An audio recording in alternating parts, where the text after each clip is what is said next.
meron po tayong biyahe. Ang biyahe po natin bukas ay sa Gabaldon, Nueva Ecija. At malapit na doon yung Dingalan. So before tayo bumiyahe, syempre i-check muna natin yung mga dapat i-check, especially yung kotse na gagamitin po natin. May kasabay tayong mga kapwa nating rider, pero tayo magsasasakyan tayo ng Aran Spartan needs.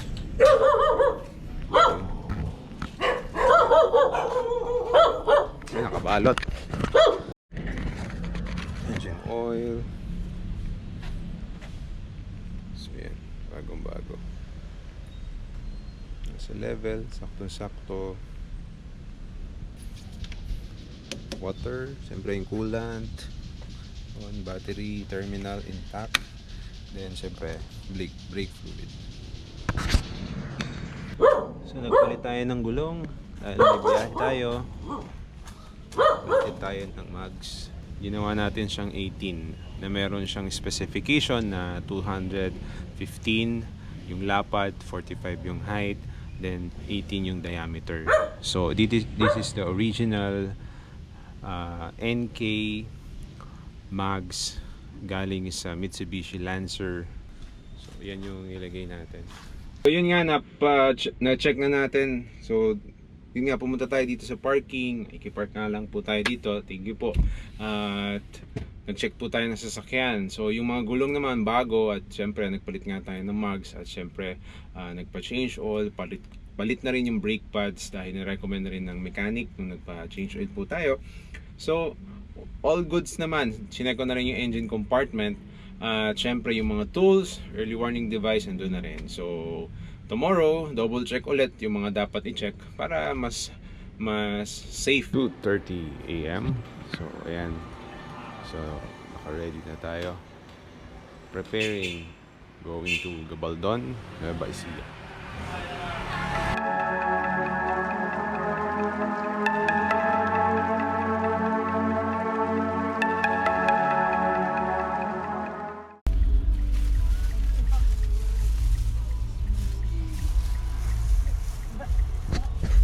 San Miguel, Bulacan. Bili muna tayo ng chicharon.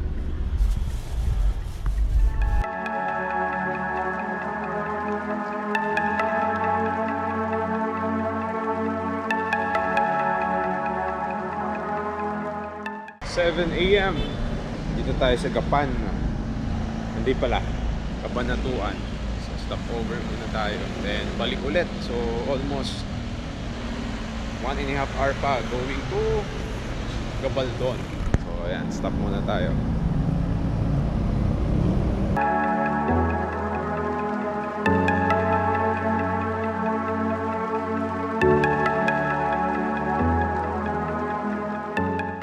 Welcome to Dingalan. Ito, Sierra Madre.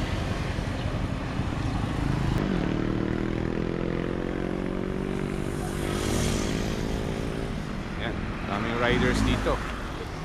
So sarap mag-ride first time, oh. Ito yung lugar na isang diretso, tapos kita mo nakaharap ka na agad dun sa Sierra Madre. So ito talaga yung parang hintuan ng mga riders, drivers, tapos magpapapicture. Kasi naka-sentro sa bundok yung daan na ginawa.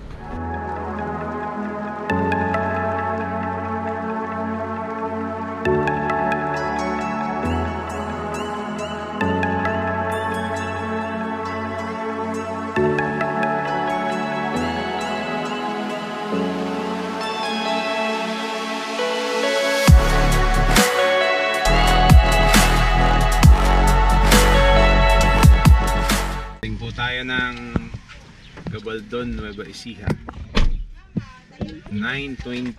So, dito po tayo sa isang kapatid na dating nasa lokal ng Hagon, si Ka Ariel. Yan. So Dingalan. Ay, Gabaldon, Nueva Ecija. So kitang-kita yung Sierra Madre, oh. Yan. So nakarating tayo dito 9:20 sa ating pupuntahan. Si taga-Ariel po. So dito siya sa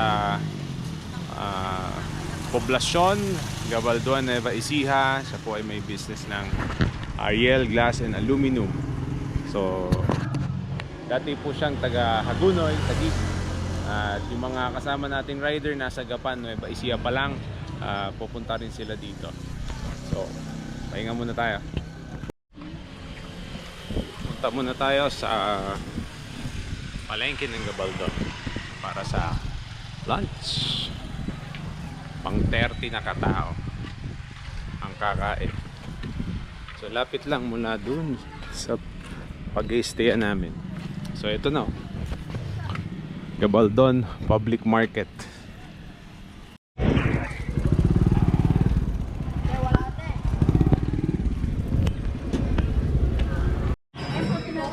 Salmon Gigi.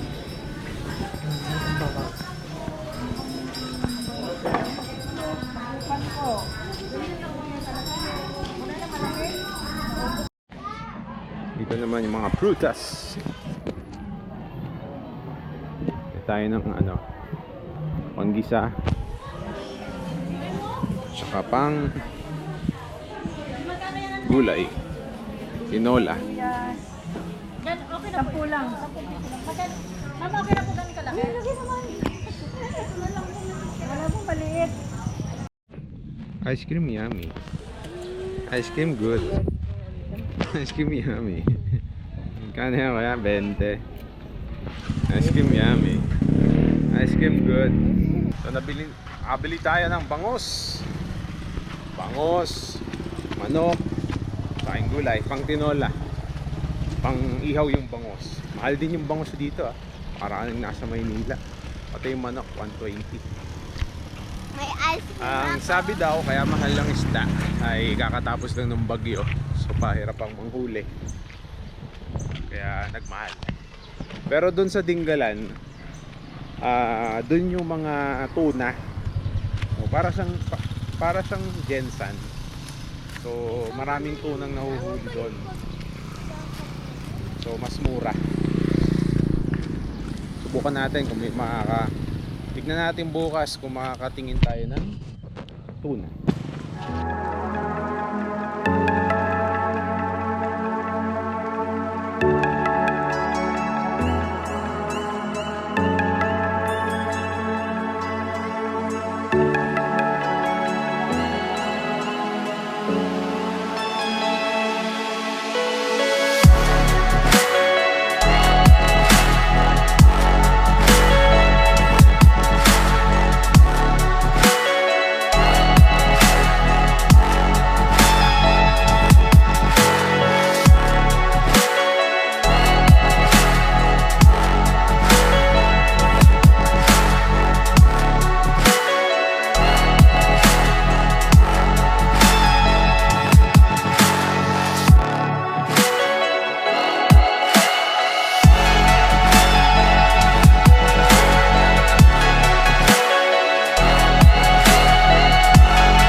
Doon sa pinag-i-stayan natin, less than 8 minutes andito na ako sa may river,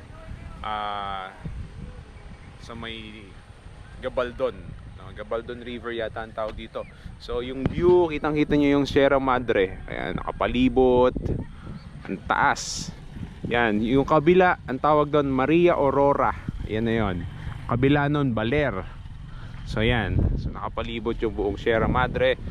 Ang ganda ng river dito. So dinala natin sa sasakyan, kasama yung mga bata, yung pamilya ko, then yung mga tropa yun naglilinis ng mga motor, no? Tamang linis ng mga motor kasi sayang yung opportunity. So ang ganda rito, walang bayad, tabi lang ng bridge. Yan, tingnan natin sila. Boss Cyril, pagpapalipad ng kanyang drone. Yan.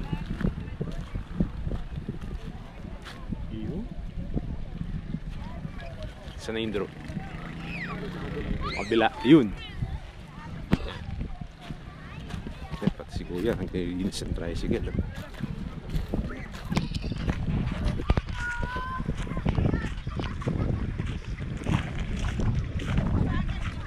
Linis na. Video lang ako. Solve na ka, Roger. Linis na. R15, Glick 125, R15, Raider 150, ADV 150. Saan pa yung isa? Yung Raider 150, tsaka yung CV 150X, tsaka Suzuki V-Stroke X-Edge SX. Aton, nasa ng ano, ng... Hindi ganun kalalim, oh.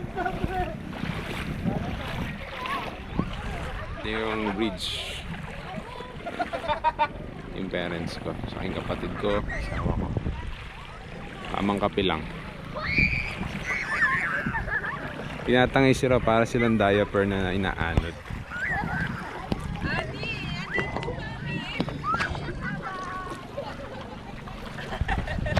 Tawa ng anak ko eh. Tawa eh.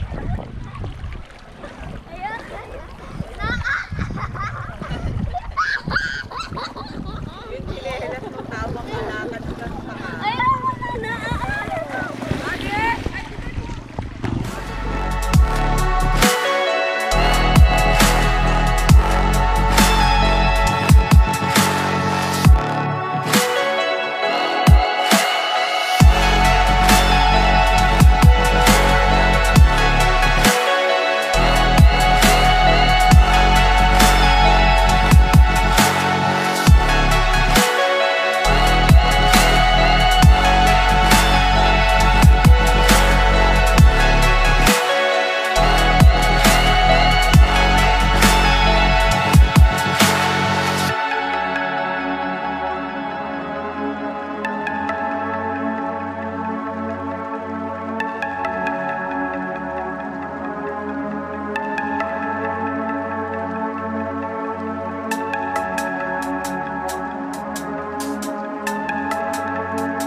Good morning.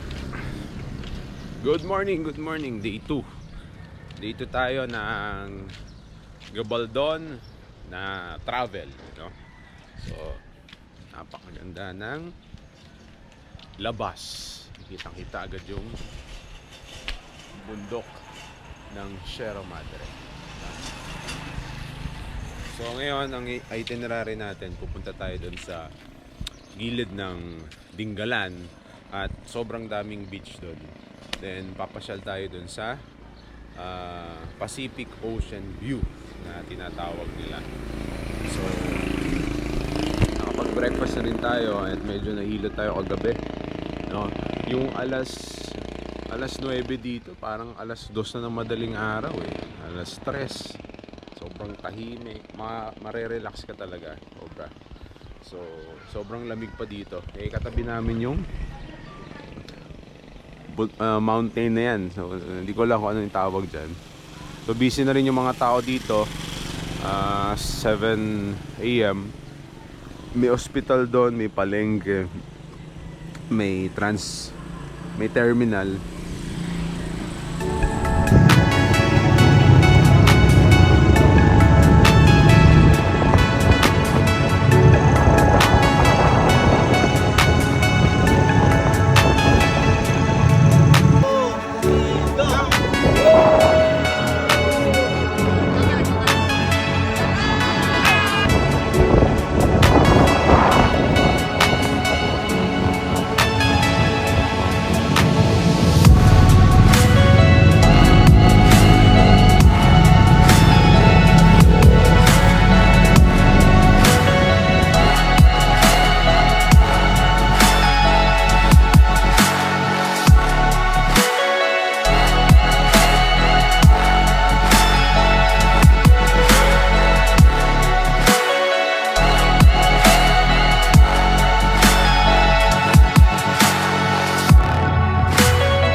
Tayo sa tabing dagat.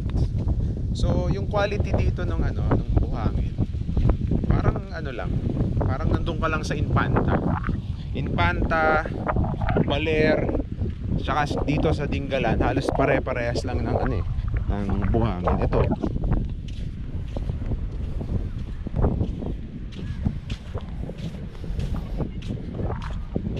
Ganda ng dito, lugar.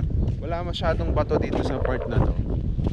Tapos kitang-kita mo yung nakaharap ka sa Pacific Ocean. Then kita mo yung Sierra Madre pa rin. Ayan, kabaybay. Doon kami dumaan kanina. Layo, ganda no. Yan yung baybay na yun. Yun yung dinaanan namin kanina. Ayan. So ito, may mga camping site pa rin naman sa mga katabi. At ito yung itsura ng beach, no? Dingalan pa rin eh. Ayan, hanggang dun sa dulo. Pero doon sa dulong yon, dead end na yun eh. Wala ka nang makikitang daan doon. Ginagawa pa siya, sabi-sabi, yun yung daan na ginagawa going to General Nakar. So, then syempre, pagka na-establish talaga yung daan na yun, hanggang Infanta yun. Siguro mga ilang dekada pa siguro yun. Tagal pa. So ito, yan yung wala masyadong bato dito sa portion na to na malalaki. So kahit bata pwede doon. Pwede yung bata doon. At yung gustong maging bata pwede rin doon. Yan. Yan si Ka Roger. Doon na. Yan sila nanay Yan yung rock formation Umibigwit. Ganda dito. Rock formation. Ayun dun, rock formation. Parang yung sa parang yung sa Ilocos Sur. Yung rock formation dun, pero maliit lang na version, tsaka hindi ganun kaputi, no? So, pero low tide lang siguro kaya ganun. So, usisa tayo. Dito sila tatay mga bata. Wala masyadong bato. Ayan linaw ang linaw ng tubig. Wala masyadong bato, pwede yung bata. Hindi agad malalim. Ayan. Diba? Ayos, diba? Ang linis Ayan. Linis. Gandun.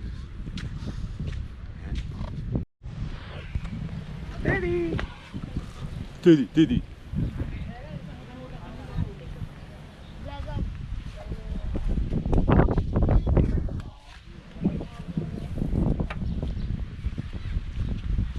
yung hangin.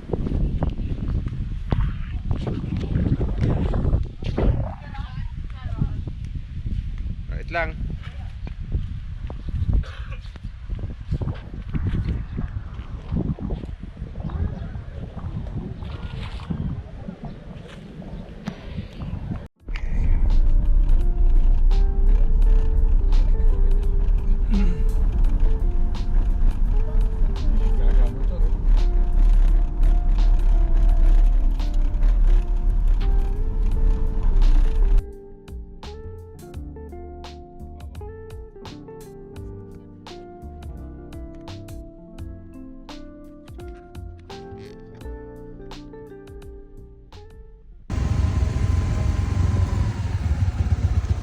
Okay lang.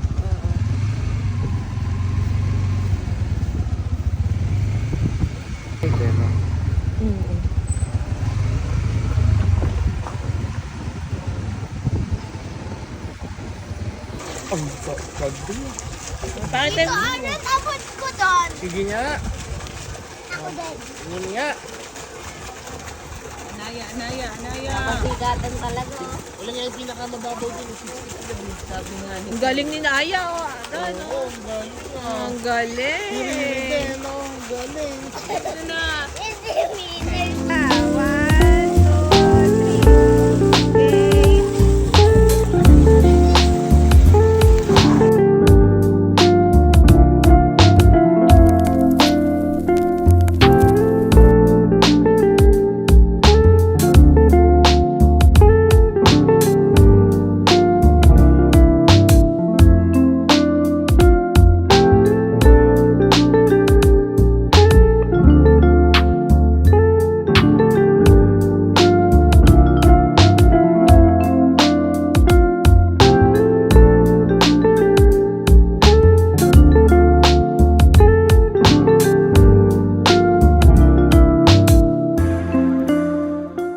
Galing nga tayo dun sa Municipality of Dingalan. So part pa rin po siya ng province of Aurora. Kung pupunta kayo dito, yung road, wala kayong masasabi kasi maganda yung kalsada.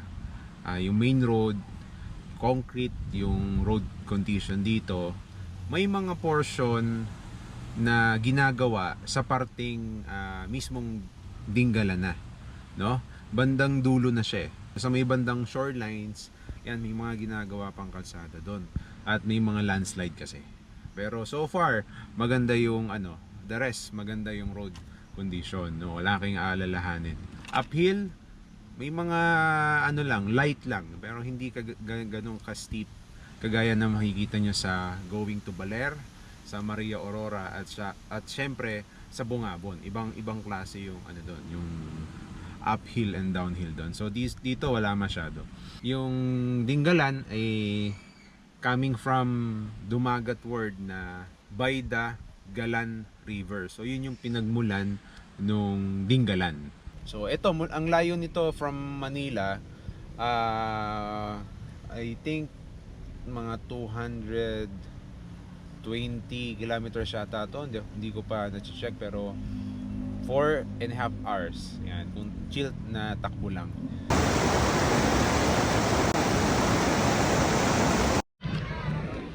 Nandito tayo sa last destination natin for the day. So mula dun sa Municipality of Gabaldon, 20 minutes ang tinagal.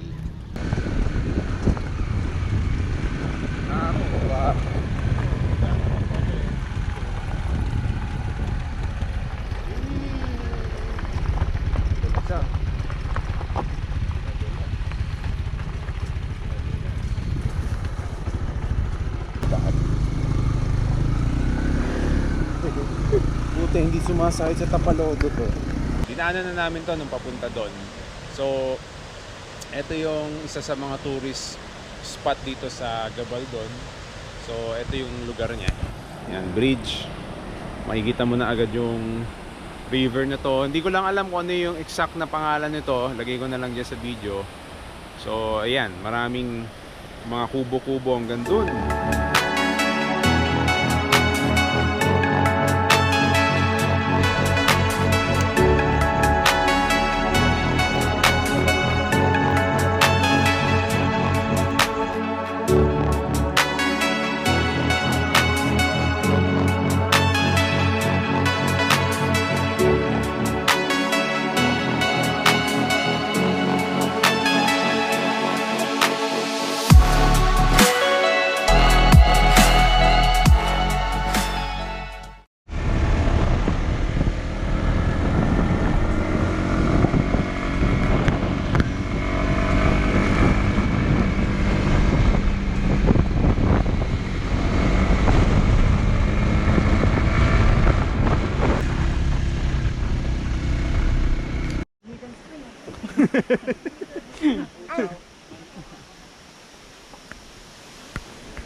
Congrats, Brad!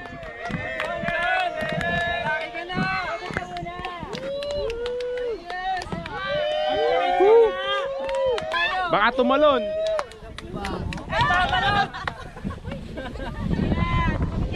Na tayo dito sa Pacific View deck, no? Na kilalang pasyalan dito sa Bingalan. So sabi-sabi, yung daan daw dito ay papuntang Baler, tugtungan daw. So hindi naman nakakapagtaka dahil maganda na yung kalsada at makikita mo kung saan direksyon papunta yung mismo kalsada. Maayos, sementado, twisty at mataas, bangin talaga, walang harang yung gilid, no, ng kalsada.